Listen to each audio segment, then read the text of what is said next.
আসসালামু আলাইকুম। আজকে আমরা শিখব বিকাশ থেকে টাকা ধার নেওয়া, কীভাবে বিকাশ থেকে টাকা ধার নেওয়া যায়। প্রথমে বিকাশ অ্যাপে ক্লিক করব। ক্লিক করার পরে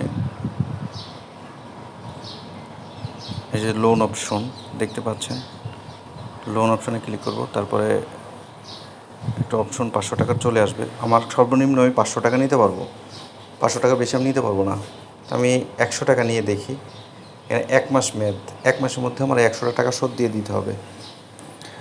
তো 100 টাকা আসলে দিচ্ছে না, এগিয়ে যান দিলাম কিন্তু 100 টাকা দিচ্ছে না, 100 টাকা দিবে না। এখানে 500 টাকাই নেওয়া লাগবে। 500 টাকা দিলাম, নিয়ে নিল। এই যে প্রাপ্ত অ্যামাউন্ট 497 টাকা 12 পয়সা, মানে 2 টাকা 88 পয়সা ইন্টারেস্ট 1 মাসের জন্য। এখানে মোট ইন্টারেস্ট হচ্ছে 3 টাকা 88 পয়সা। ইন্টারেস্টের রেট 0.75% পার মান্থ। হ্যাঁ, আমার এই কিস্তির ডেট হচ্ছে 20 এপ্রিল। এটা হচ্ছে শর্তসমূহ, ঠিক আছে? এই শর্তসমূহটা ভালো করে পড়ে নেবেন। হ্যাঁ, কী কী শর্ত আপনাকে দিতে হবে, এই শর্ত যেমন আছে এই কবে শোধ দিতে হবে, ওই ধরনের টাকা রাখতে হবে, এ ধরনের শর্ত আর কি। দেরিতে পরিশোধের জরিমানা হবে। বাতিল করতে চাইলে এখান থেকে বাতিল করতে পারবেন, ঠিক আছে? আর নিতে চাইলে সম্মতি দিন। নিচে একটা অপশন, ওখানে চাপ দিবেন। তারপরে আপনার পাসওয়ার্ড দিয়ে দিবেন।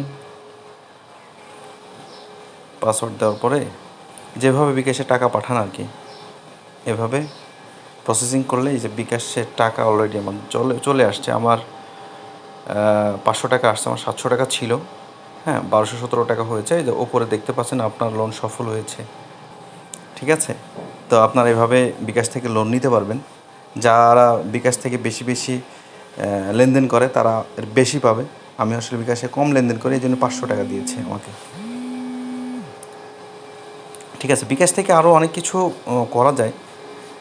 সেটা হচ্ছে যেমন বিল পে বিল করা যায়। তারপরে আপনার ডোনেশন করা যায়, ঠিক আছে? তারপরে আপনার রিকোয়েস্ট মানি করা যায়। রিকোয়েস্ট মানিতে একবার সেন্ড মানির মতোই। হ্যাঁ, এভাবে রিকোয়েস্ট মানি করা যায়। একটা নাম্বার দিবেন, আপনার সেন্ড মানি যেভাবে করে সেভাবেই এগিয়ে যাবেন। তারপর বিকাশ থেকে ব্যাংকে টাকা নেওয়া যায়। আরও অনেক কিছু প্রোগ্রাম আছে, খুঁজলে পাওয়া যায়, ঠিক আছে? তো বিকাশের আরও অনেক খুঁটিনাটি বিষয় নিয়ে আমি সামনে আরেকটা ভিডিও বানাবো। তো এই ভিডিও থেকে যদি বিকাশে লোন নেওয়াটা শিখে রাখেন বা উপকার হয়ে থাকে, তাহলে আমার ভিডিওটা অবশ্যই শেয়ার করবেন এবং ভালো থাকবেন। ধন্যবাদ।